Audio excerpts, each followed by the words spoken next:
हथेली पे लिखा था तेरा नाम, फिर हवाओं से शिकायत के बता क्यों गया ये दाम। रात भर जागते रहना भी इबादत जैसा था, जब तेरा ख्वाब मेरी आँख का मेहमान बना।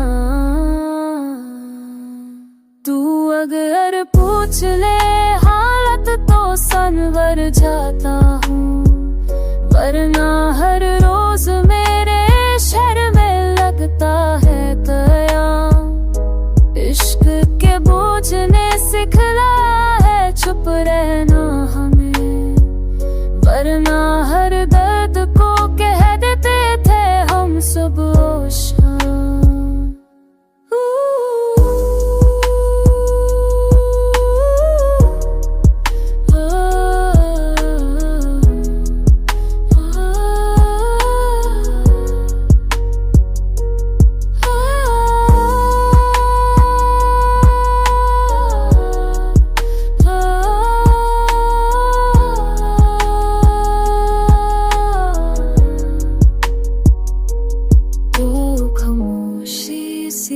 आदती कज़ाबती है, जब भी तू बात ना करे रुक सा जाता है निज़ाम।